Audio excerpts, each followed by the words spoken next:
Isang makasaysayang pagbati po mula dito sa Malolos Sports and Convention Center dito sa makasaysayang lungsod ng Malolos dito sa Bulacan. Magandang gabi po sa inyong lahat at handang-handa na po ang inyong mga paboritong volleyballista mula sa BanKo-Perlas Spikers at sa ating Ateneo-Motolite Lady Eagles.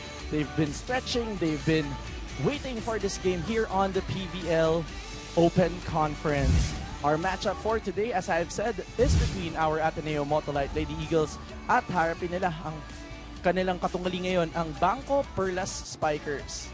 Live na live po tayo ngayon on Liga HD, and we are also seen through SNA and SNA HD. And of course, we can also be watched through the #1 sports website of the Philippines, sports.abs-cbn.com/livestream/PVL. And for our TFC subscribers at tfc.tv. Magandang hapon po sa inyong lahat. Ako po inyong lingkod, Sinjan Reyes, na makakasama niyo po ngayong hapon sa panonood ng match na ito. At batiin ko na po yung mga makakasama ko ngayong hapon. Ngayong gabi na pala. Gabi na tayo.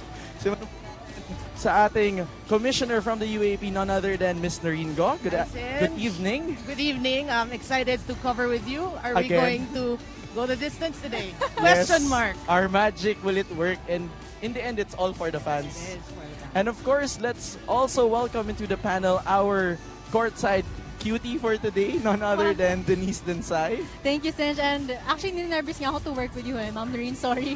Kasi you are the king and queen of 5-setters. Yeah, we are. Yeah, we are. At tinatanggap na namin yun, Denise. Pero maliit man ang ating mga mata, kitang-kita natin ang mga mangyayari dito ngayong gabi. So, handa na ba kayo, Denise and Noreen? Handa na. Handa. Kung handa na sila, tara! Game!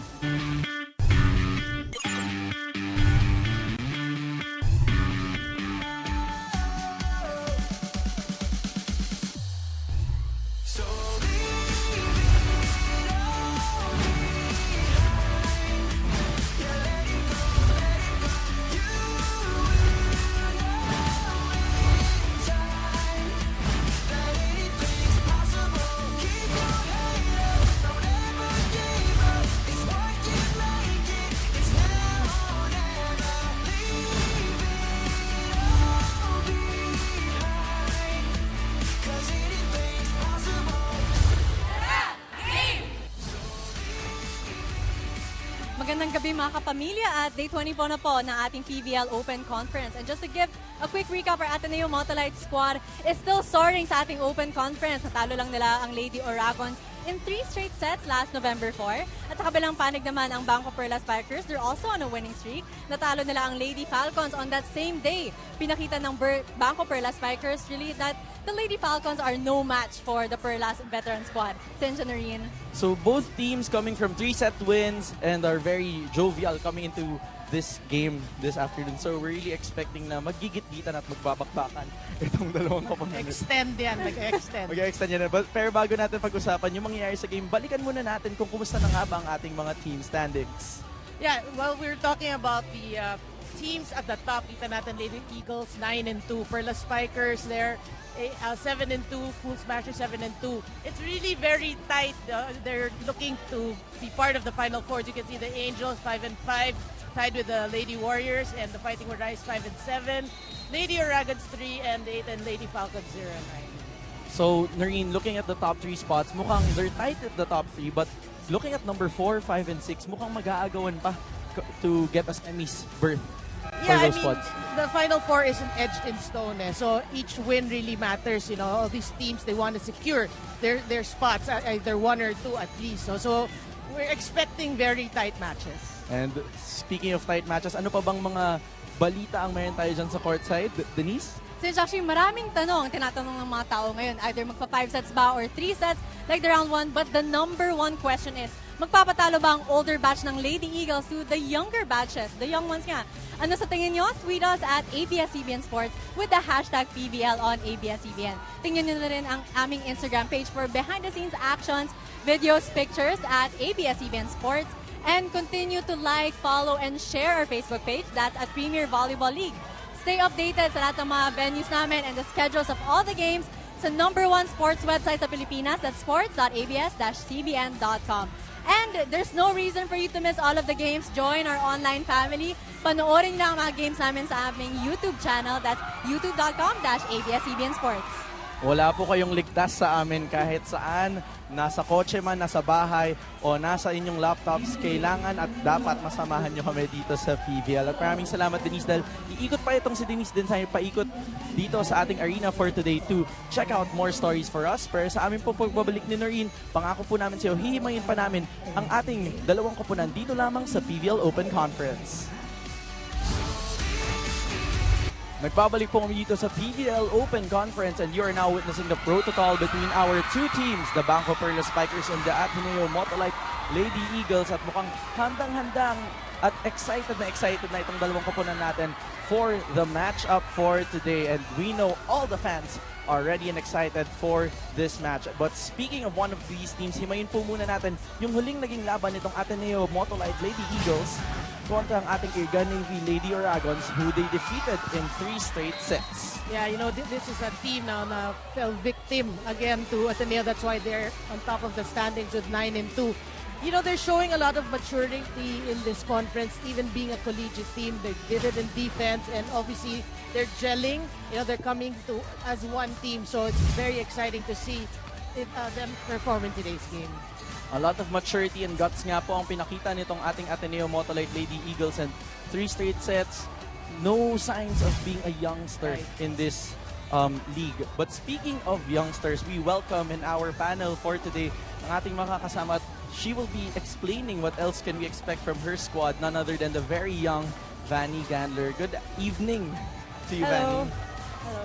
And welcome to the PVL panel. Vanny, my question, this has been asked in some beauty pageants, but the simple question is, as a rookie, do you feel any pressure to perform? Because you have been performing pretty well here in the PVL. Well, as a rookie, of course, there is some pressure because everything's new for me, like the crowd, the venues.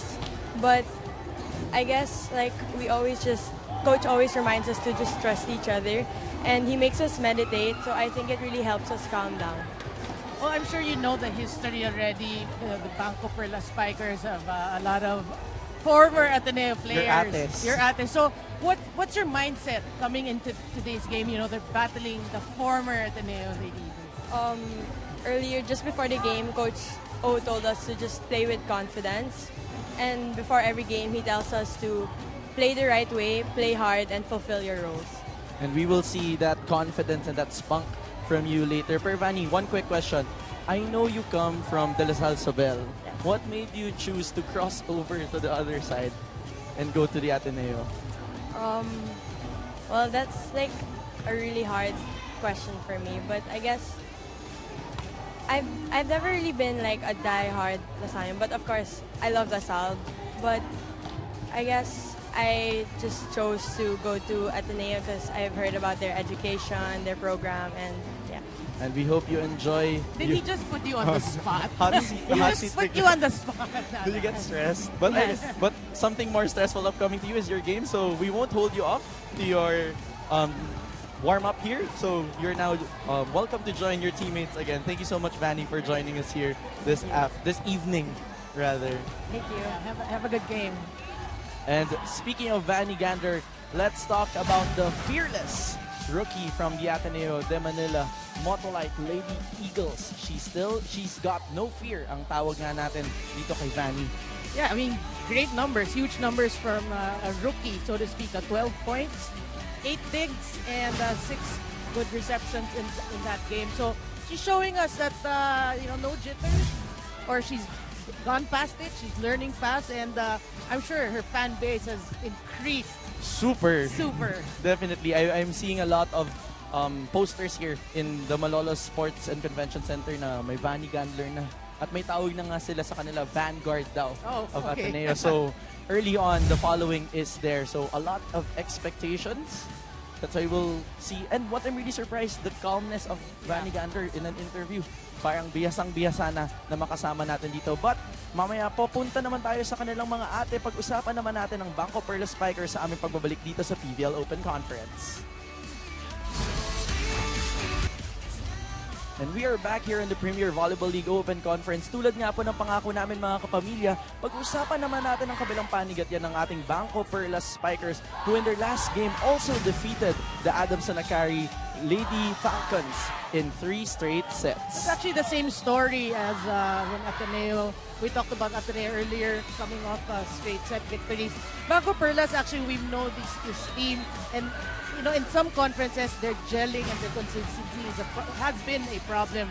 But in this conference, they've showed that they've passed that as well, beating Adamson in 3 straight sets. Actually, look at the score, 17, 17, 18. They didn't even allow them to go past 20. Very consistent. Yeah, I mean, that's what their fans want to see because they're hoping, of course, their fans are hoping that they will go for the crown this year. Yes, and syempre marami ding expectations talaga dito para sa ating BanKo-Perlas Spikers. Pero speaking of this squad, kasama natin ang isa sa mga darlings of the crowd natin dito. She got some minutes in their last match, and a very tall player for the BanKo-Perlas Spikers, none other than May Tajima. Good afternoon sa'yo, May.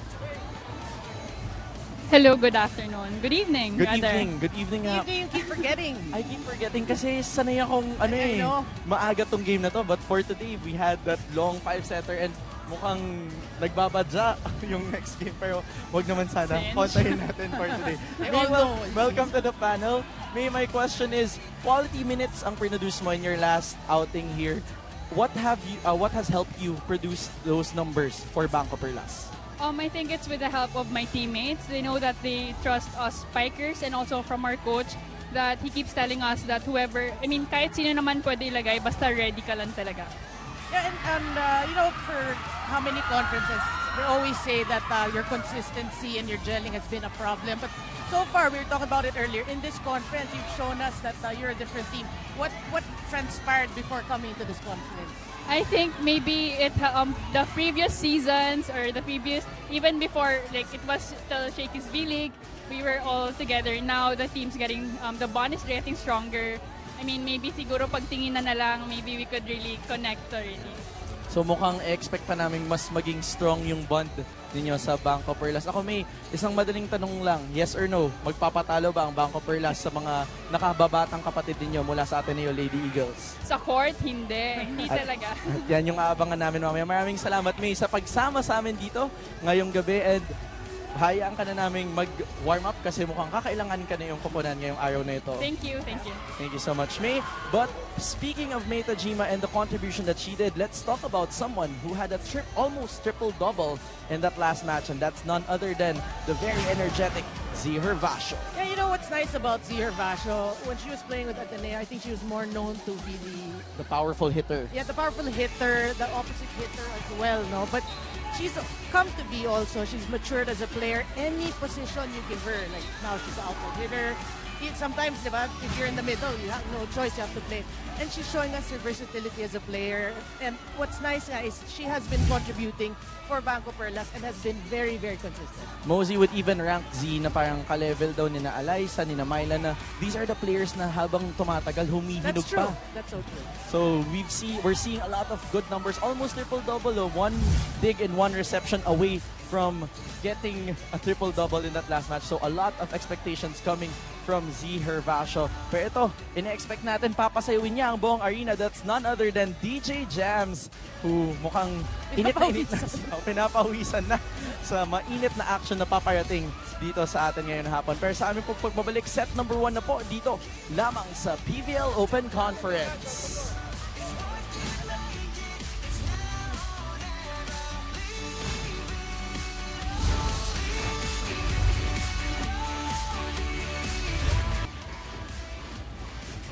Presenting our national officials for this match. First referee, Mr. Erlindo Eusebio. Second referee, Mr. Angelo Hao.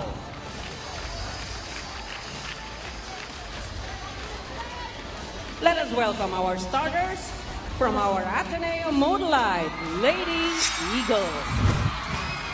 Team captain is number 14, Beatriz De Leon. At number 3, Maria Dina Isabella Wong. Number 5, Vanessa Gandler. Number 7, Madeline Irenea Madayad. Number 9, Pauline Marie Gaston. And number 10, Katrina May Tolentino. Libero number 1, Danielle Therese Ravena. Head coach, Mr. Oliver Almandro. Calling on our BanKo-Perlas Spikers. Team captain is number 3, Suzanne Roses. At number 2, Catherine Adrielle Bersola. Wearing jersey number 6, Angeline Marie Hervasio. Number 9, Amanda Marie Villanueva.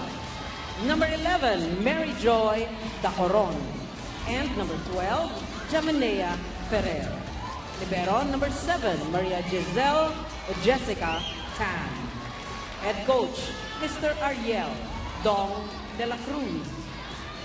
This is match number 41, the second round of the preliminaries. We are back here from the Malolos Sports and Convention Center at kitang-kita na po natin ang first 6 natin mula sa ating Ateneo-Motolite Lady Eagles. We have Tolentino, De Leon, Gaston, Gandler, Madayag, and Wong. The first libero, of course, is Ravena, so walang pagbabago masyado. Pero dito sa kabilang panig, mukhang may mga new names and people back in the fold. Roses, Bersola, Hervasio, Dacoron, and nagbabalik, Jem Ferrer and Amanda Villanueva. First libero is still Giselle Tan. So we're starting set number 1 with a serve from the 3-time UAAP setter, Score 1. Ferrer. You know that's how deep the bench of BanKo-Perlas is. No, they have the luxury of using Ferrer or Ednas, then they're using Villanueva. So obviously they're very confident with any combination. Yeah, titingnan natin if this one would work, but palitan ng putos. The hand of Bersola. Bumawi agad ang Ateneo with that Cat Tolentino drop. 1 point each. You know, it's actually my first time in this conference to cover Ateneo, so I'm actually pretty excited to see because I know I've been following that they're 9 and 2 in this conference. The guts is definitely there. Yeah. I promise you. Yeah. So a lot Ball of is out. gutsy plays from the youngins. That's the way it should be. That's why you're here, to gain experience, to Risk learn. it when you have while you still have the chance. Yeah. But here we know this girl, she has an all-out serve, but now it's pretty sharper in a different way. Gandler, though, denied there by Bersola and Roses. What a formidable duo, so to speak. You have Cathy Bersola and Sue Roses. These are names that UP, and then Sue Roses was UE and played with a lot of teams. So Guest player yan dito sa SBL. guest player nga ng bayan. Tulad ni Nanay Bautista na maraming pangalang mga guest player ng bayan. Pero ito, bumawi agad sa kabilang panig ang ating Ateneo-Motolite Lady Eagles. So, bawian lamang ng putos at the start of the set. Siyempre, they're feeling each other out pa. We must note these two teams, they've met each other not just here in the PVL twice, they've also met twice in on-tour leg with Iloilo and Bacolod rather. Well, long games 4 and 5 setters, but both with a BanKo win. Okay. So far, ang scorecard nila for this past few months, out of 3 games rather, 3-0 sa BanKo. So, itong mga youngsters mukhang gustong bumawi for sure. But so it's safe to say, based on the previous matches, they have the edge talk about BanKo. Yes, but speaking of the edge, pakinggan pa natin kung ano pang mga balita ang dala dito ni Denise Densay. Denise? Sinja Noreen, just a fun fact, the Ateneo-Motolite squad has 2 leaders, 2 role models that the girls can look up to, at saka 2 ate para turuan ng mga rookies. Sina Maddie Madayag at Bea De Leon. Si Maddie ang team captain, while si Bea naman ang game captain. Now for some, it might be a bit confusing para sa atin and for our audiences. Pero sabi nga ni Coach O Almandro, it's all about delegation. I know their capabilities and skills, and with how the Ateneo squad is performing this conference, wala naman tayong masasabi because it seems to be working for our Ateneo girls squad. Denise, quick question lamang. So, sino ang nasusunod kung saan kakain pagkatapos ng training? Biro nga ng mga girls na, of course, pagdating sa mga kainan, Motolite naman daw. Motolite na daw ang bahala. Pero Denise, I've noticed on the side of the court of our BanKo-Perlas Spikers, Nicole Shabzon is missing in the fold. Do you have any news about this? Yes, actually, sabi ni Tiami that she injured her middle finger kahapon sa training in an accident. Naipit lang naman daw. And it's nothing serious. And she really hopes to be back in the court to play with her fellow BanKo-Perlas Spikers. Mukhang masakit yun, Noreen. Ipit is always masakit. Maraming salamat, Denise. And that game just got inches closer here. 2 points pa din ang pagitan sa pagitan ng ating BanKo-Perlas Spikers at ng Ateneo-Motolite Lady Eagles. But make that 3 points, rather 1 point after that block goes out from Joy Dacoron.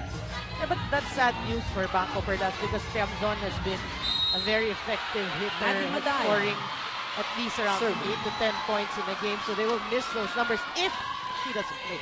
But knowing her, Nakakatingin yan at a certain point. But yun! Wong! Dina Wong! Regalo! With some angst Tied at there 6. on that last play. Parang sayang, masakit tayo daw sa shoulders yun. But proud na proud, syempre, ang parents dito.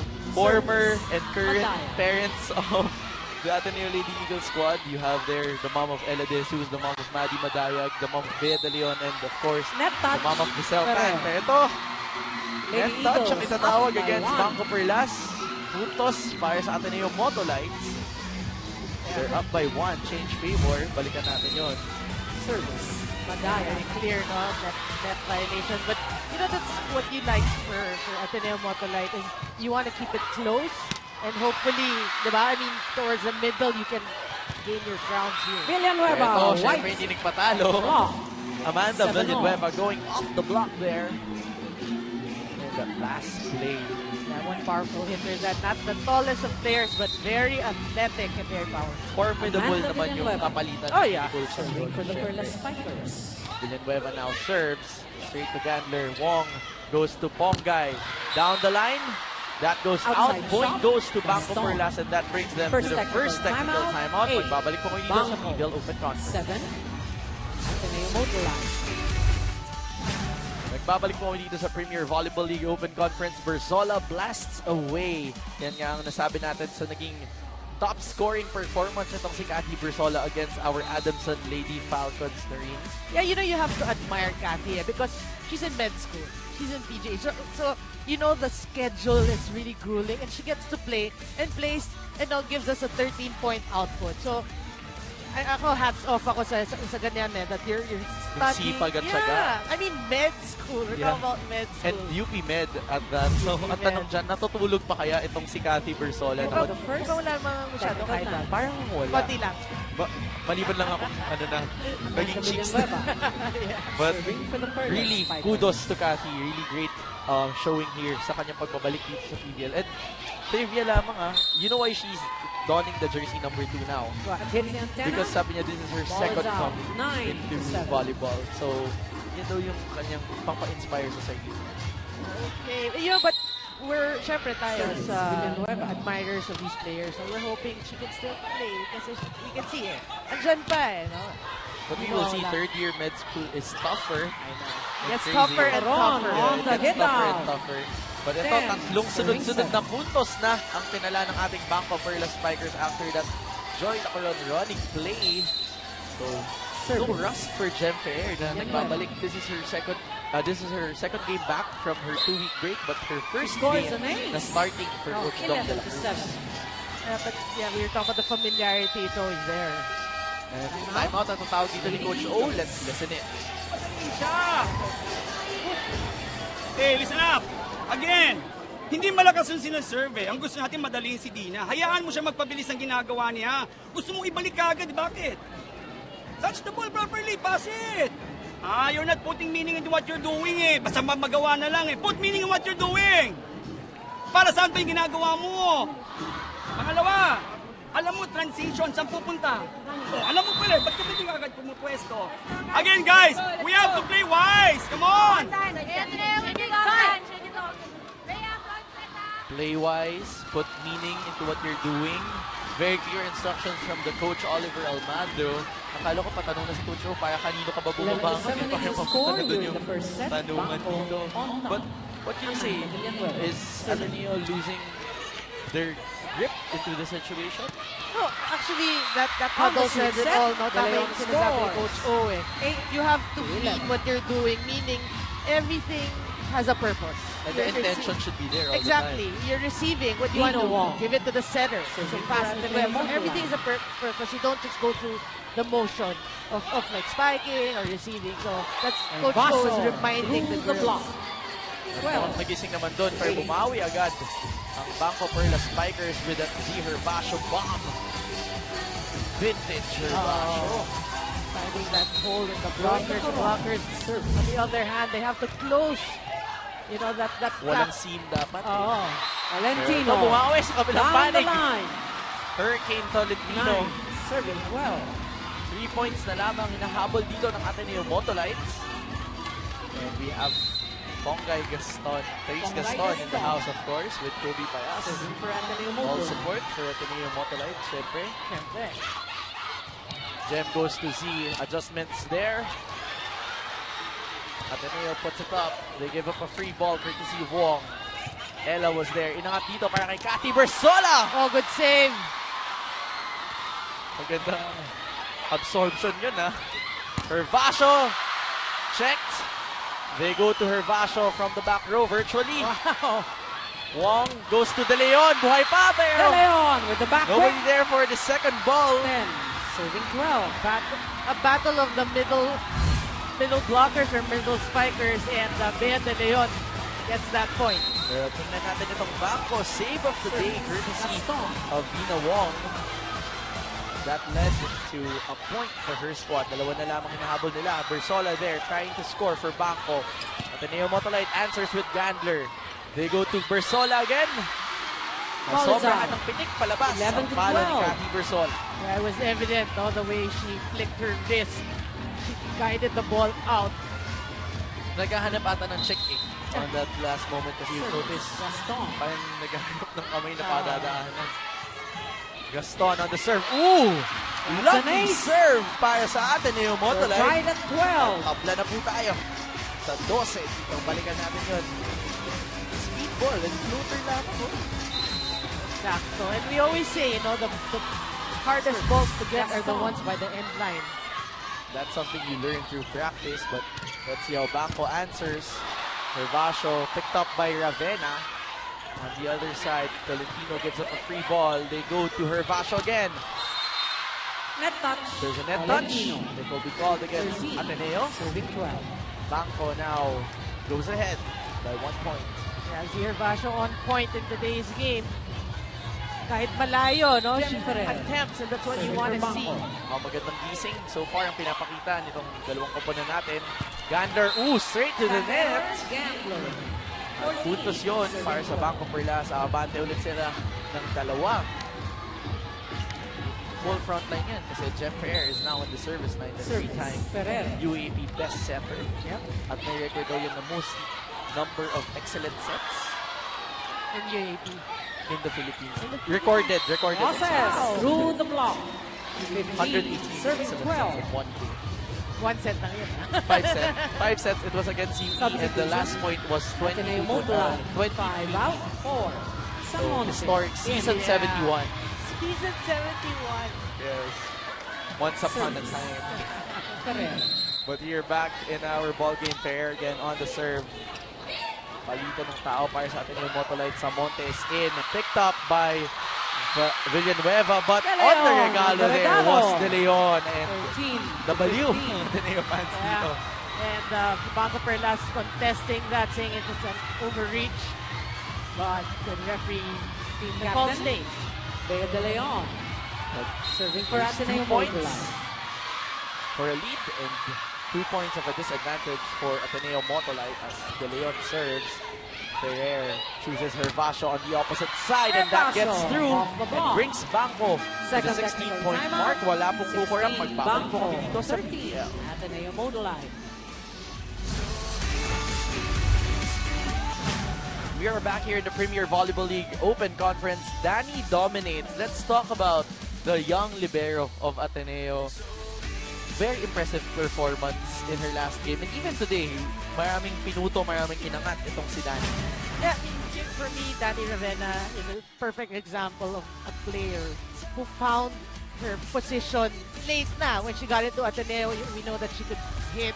But of course, they made her a libero, and there's nowhere else to go but up for Danny. 12 digs, 12 receptions versus the Lady Aragon. But more important for me is we're following her journey. We're seeing how she has improved, how she has accepted the responsibility of being a libero. Speaking of Danny Ravenna, we just saw yung matatapang na parents ni Danny Ravenna, Tita Bong and Tita Mosey Ravenna, are here in Malolos, all out support. But back to our ball game. Sola's hit.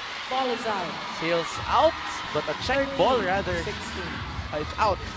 The final call was it's out. Yeah, they're hoping. Point goes to our Tolentino. Ateneo-Motolite Lady Eagles. Serving for Tolentino Ateneo-Motolite. now marches to the service line.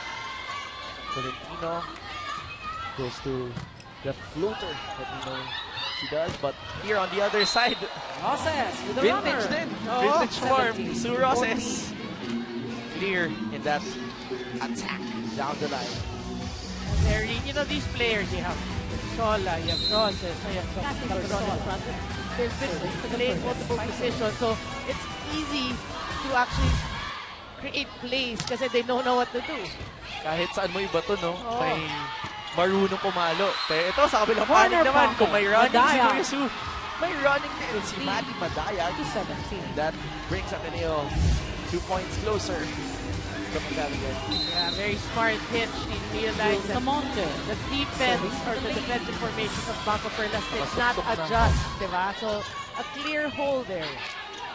Pero ang maganda din, yung connection ni Dina Wong sa kanyang Nueva. sinadi sa running Kita. play has been superb for Ateneo-Motolite. Kaya ito, balikan natin yung huling play as Villanueva hit out. Captain si Wong Roses. there. Angled na. Oh, Saktong-sakto. Pongay though tries to deliver. Gaston. But Ball that is gives out. another point to our 19. BanKo-Perlas Spikers. They're ahead by 4 points. yeah, so far in today's game, Gaston hasn't found her rhythm yet. But we've seen her play in this conference, and we know she just needs to warm up a bit. And we've seen excellent Ball is out. performances Plus from one. Pongay this conference, and even in the off-season plays. In the Bacolod and Iloilo leg of where these two teams fought, I've heard that siya yung Maddie top Madaya. scorer para sa Ateneo during that weekend. And can you imagine? Once upon a time also, she was tasked to be the libero of Ateneo. Yes. So, she's also found her position. And dating best middle or best blocker rather sa juniors ng UAAP pa. So, multiple. Maraming pinagdaanan din yung si Pongay Gaston. But back here, we have a long rally here. Free ball ang binigay ng Ateneo. Ella there on the quick pickup. Running Dacaron! And that Dacaron cross with court the is runner. deadly and lethal 20, para sa ating BanKo-Perlas 16. Spikers. And she makes it look so easy. Look at that. Parang relax na relax. This is the way to do it. There. I'm getting it in between the blockers. Amanda Villanueva. Manipis yung dadaanan. Walang problema. Walang problema. Back here, 4 points ahead. De Leon naman ang Maganda. sorot. De Sagutan Leon. ng mga gitna. 17 to What 20. a hit though from De Leon. She has mastered that. May bitin eh. Siyempre, talk about age. I mean, De Leon is like how old? Serving for Ateneo-Motolite. 22. Turning 22. Maraming hang time pa yan. Yes. No, turned 22 this year. 96. Pongay though, Gaston, denied there. denied Sinagot agad. by Dacaron. Enjoy Dacaron. 21 And to 17. Jeff Fair. Yeah, we know Dacaron to be a Time out. really prolific blocker, and she showed us there. Lady Eagles. Coach O push to the corner here. Pakinggan natin kung nasa linya. Hindi yung nakikita ko sa niya advantage niya. Jason, paano umatas yung kalaban ninyo eh. Ano, kalaging chamba? Again, girls, we really have to be specific in what you're doing. Hindi pwedeng basta tumaas ang bola, palo na lang. Hindi nyo nalaman kung sino yung tao ninyo. Late ba pumasok yung blocker o hindi? Eh kung nakaposto yung blocker dito, di ibig sabihin, nakafix na dyan. Ano pwede mo gawin? Sasagasaan mo pa ba yan? Yung sinasabi ko sa'yo, hindi. Wala, basta gawin ko na lang gagawin ko. Again, put meaning in what you're doing. Para saan ba yan?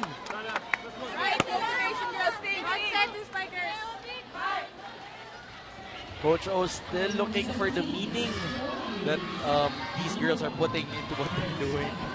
That intention. Kaya ito, ang fans ng Ateneo mukhang chill muna. Yeah. Dito sa loob ng Malolos. Red by Ravenna. Free Sports point. and Convention Center Ateneo-Motolite. for free ball. Ang nabigay, free point rather, ang binigay doon ni Joy Dacoron. Matapos magkamali, service. Ponggay Gaston. Vincent, very irritated. Coach O Very there. much. Oo. And we know Coach O, he could show a lot of passion in this game. But they go to Tolentino on his side of the court. Gemfair goes up to her Vasho with the Wow. cannon. Nice pick up there from Ponggay. Back to the Libero days rather. Tolentino. Got Through the Tolentino block. off the hands of 19. De Jesus. 21. Yeah, this player also has come of age here in this conference. We've seen also that, she's very consistent. Also, even a lot of fans are telling me na galing ngayon ng Kat Tolentino. And no surprise. Tsaka mukhang inspired din naman tong si Kat. So, a lot of things to be something to marvel at this coming UAAP. Monte with an outside So shot. Monte goes long there on that last hit. 19. That's a point for our BanKo-Perlas Spikers. Balik sa tatlo ang labang ng BanKo. Yeah, Ateneo should really be Jen wary of Perez. these errors, these little errors that's happening at a very crucial point in this first set. Dinawang goes to Tolentino. Soft tip. Giselle Tan was there. They go to Hervasio. Ooh! That doesn't cross. Too low to cross. So mahabol ang Ateneo 22. dito. But her Vasho, it did not cross, but prior to that, she read Tolentino so well. Alam na niya, hindi papalis Tolentino. But that's serving. She's waiting for the drop. So that's what a player should do. You should read your opponent. Di lang talon ng talon, just for the sake of it. And that's part of maturity. Ika nga natin. Scramble at the net, but free ball ang binigay ni Bersola. Dinawang goes to the dunking. Drop shot. Maddie Madayag, which brings the lead 21. down just to 1 point. Coach Timeout. Dong will call his Perlas own version of the Spikers. timeout. Pero balikan natin itong pagpalo ni Maddie. Dunk in lang talaga. So let's listen to Coach Dong. Isang patay lang tayo. Dahan-dahan lang sa receive. Dahan-dahan lang sa receive. Kailangan natin mapatay ito, okay? Now, ito gawin mo. I-B mo to. Labas mo si Solito, kaya Tres. Labas mo si Sido. Kahit sinong bigyan mo dyan. Pagbibigyan mo to, mabilis na mabilis. Okay, come on guys. Kailangan natin ng pasa. Pasa, okay?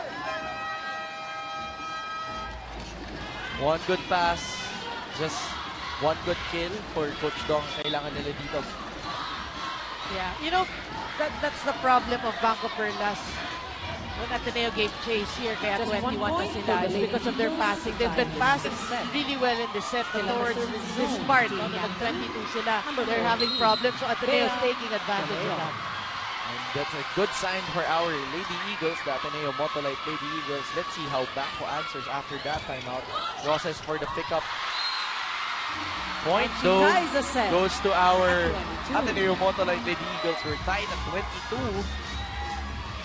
That's one thing Coach Dong was asking for, a good pass. Now some adjustments made in the defensive formation of BanKo-Perlas. Let's see if that would be effective. But Mrs. Tan and Mr. Tan, parents of Giselle Tan, are here. Tita Rods. Net touch. And of course, Tita Bersola. Deb De Leon. Lady Eagles up by Net 1. punch is called against BanKo-Perlas. Timeout. At mapipilitang BanKo. tumawag ulit ng timeout dito si Coach Dong. Let's listen in. Okay? Kailangan lang natin isang maganda pa. Malayo pa yan. Okay? Malayo pa yan. Pag na-set out natin, all lang yan, okay? O, isang magandang patay lang. Come on, isang magandang pasa. Sabay! Pasa!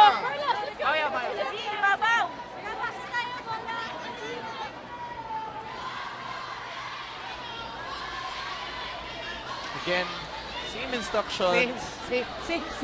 Same lang. Well, I'm sure and I know Coach Dong, his mindset with his teammates are commercial players. So, hindi na kailangan dagdagin. They know what they should do inside the court. So, Mga friendly reminder lang. konting tapik lang daw, Set number konting 1, Lady Eagles on top. paalala. Still serving. Team captain, Bea De Leon.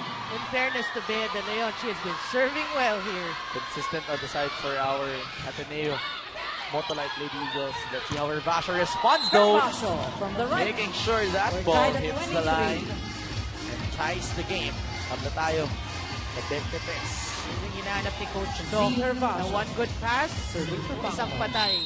He believes that the momentum will shift to BanKo-Perlas. Let's see if that's what happens. Gaston picked up by Cathy. Great save there. Coming from Kuya Su. Inangat dito ni Wong. Papunta kay Katrina Tolentino. And the Hurricane from the right. continues to Lady damage Eagles and brings now at Ateneo-Motolite advantage. to their first point advantage. Let's check out that BanKo save of the day from Cathy Bersola. And with the help of Kuya Su. Fortunately, For the second. mabilis naka-recover yung Ateneo doon. Yeah, but what about that kill by Captain Tolentino? That was huge. But let's see how BanKo responds. Villanueva over ball. Wong chases that ball. Tip. Save there by Ferrer. They go to Maddie. Picked up by Villanueva. Inangat dito para kay Hervasio from the back row. Pongay was there. Wong chooses Samonte. Ferrer chooses Kuya Su. Buhay pa ang bola. Still alive. Long rally we're having here. Ella was there. They go to Kuya Su for the second try. Dina catches through and that pushes it in. Kuya Su on the running. Checked. Ball is still alive. Oh! What a play here. Jem goes to Amanda. Oh, Amanda finding the Villanueva corner. with a well-placed What a smart shot. hit by Amanda Villanueva. That is what we always say, ginamit ang gulang. I mean, really, she's so, alam niyang long rally eh. Long rally will be always in favor of the younger team. Amanda Villanueva just Tied at 24. Kulang-kulang na lang. yeah, But what a rally. that's a great rally. And we're just in the first set. I know. And deuce na tayo. And I don't mind go 10 Exactly. sets pag ganito yung rallies. That's true. Quality rallies. Well-oiled machine both teams. But That's an ace. that is an ace BanKo at set for the point future doctor. And Coach O and the rest of the girls from the Lady Eagles actually complaining about that call. But looking at it, Service. Bersola. that's tricky. It hits the line though.